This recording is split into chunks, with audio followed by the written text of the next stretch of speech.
For today's video mga zay, dugay na ni video zay pero karon lang nako i-upload zay kay kanila ging wala tay ma-upload zay. Moadto mi sa laing planeta mga zay kay nami gamay negosyo dito zay may nalang makapalit mig isa ka salmong ginamos ba. Syaro di mapuno og bato imong kidney mga zay.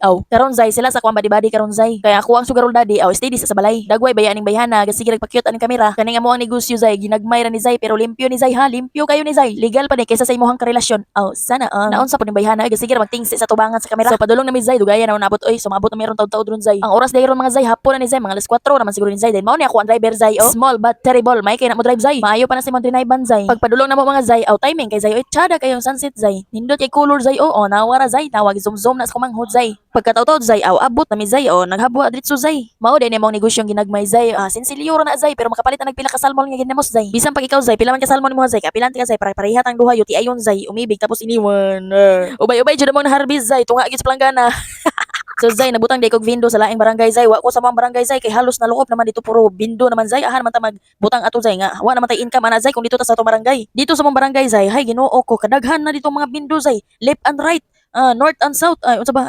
Mao nang bahalag magbiyahe ko zay dito ra gyud ako ibutang sa laing barangay zay kaysa sa moa zay kay di gyud ko kabayad sa load ana zay. Karong panahon na zay ug ingani mo negosyo zay minus-minus na gyud kayo imong income ron zay samot na halos na gyud tanan sila nagbutang na og internet bindo wifi piso net unsa ba.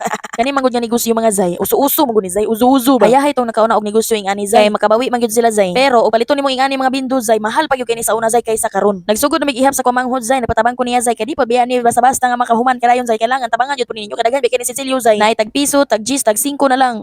Pili na, pili. Ang permero gyud namong harvest ani mga zay, permero or duha, dako-dako gyud mo ang harvest ani zay. Pero karong panahon na zay, wa na kayo zay, gamay-gamay na lang gyud zay kay lagi na naputay kompetensya sa laing sa laing kuan silingan zay. Di man gyud nato na malikayan ning negosyo nga nagyud tay kompetensya mo nang kita diskarte ta ug unsa atong buhaton para mo suap siya mo balik siya og kakusog. Unya, unsa man nato ni pagdiskarte, alangan mag-ibalhin nato ni dili oy di biya padali magbalhin-balhin ani zay kay magbayad pa biya ta zay. Mintras makabayad pa ta sa load sa wifi, tapos napay sobra para bahin sa porsyento sa tagbalay. Na kay na zay, unsa pa may pangitaon nimo zay? Alangan man og atuang isumbong dito sa police station kay natay kompetensya sa atong negosyo. Hoy Ginoo ko negosyo ni bisag na ay mo kompetensya nimo diha. Wa gyud tay mahimo diha zay. Wa gyud tay katungod diha nga ato na i-report sila zay kay sus ko Ginoo ko negosyo na. Di man taw na krimen zay, di man taw na sala para imong i-report.